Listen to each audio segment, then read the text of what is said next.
Tutankhamun is the most famous of all the ancient Egyptian pharaohs, though ruled over his kingdom for only 9 years.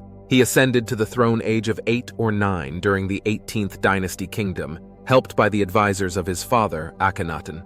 Under his and their watch, he introduced several policies to counter many of the unfavorable aspects of Akhenaten's reign.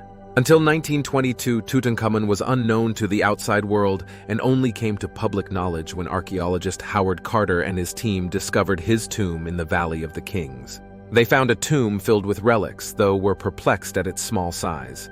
Something Egyptologists of today say was caused by a more sinister aspect of ancient Egypt. One of the biggest reasons why Tutankhamun wasn't known before 1922 is because his tomb had escaped centuries of grave robbers. While tombs all around the Valley of the Kings had been looted, Tut's remained sealed and hidden, mostly because it was completely unremarkable and nondescript. It betrays the Tutankhamun's power and the prestige he would have had in ancient society. Why might one of ancient Egypt's greatest pharaohs have been buried in such a destitute tomb?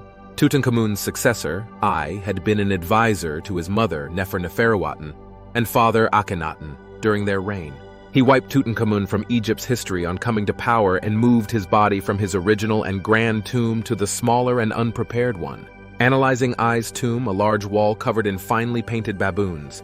Both Tut and I opted for the same scene, almost like the same person chose what goes in each tomb. I and Tutankhamun's tombs are almost identical in their artwork and layout, suggesting that a shared hand was at work in both. Yet only I's tomb was fit for a pharaoh.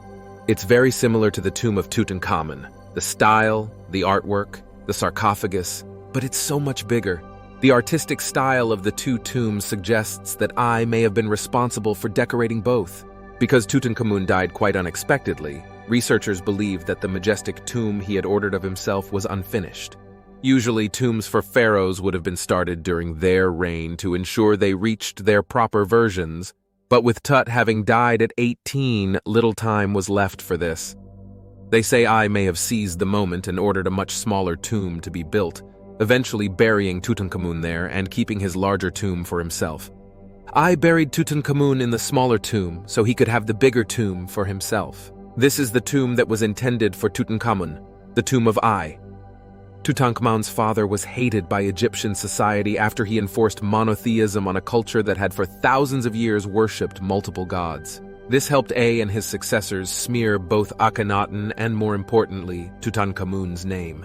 It could, according to the experts, explain why Tut's tomb was so poorly built and how I so easily managed to erase him from the memory of history.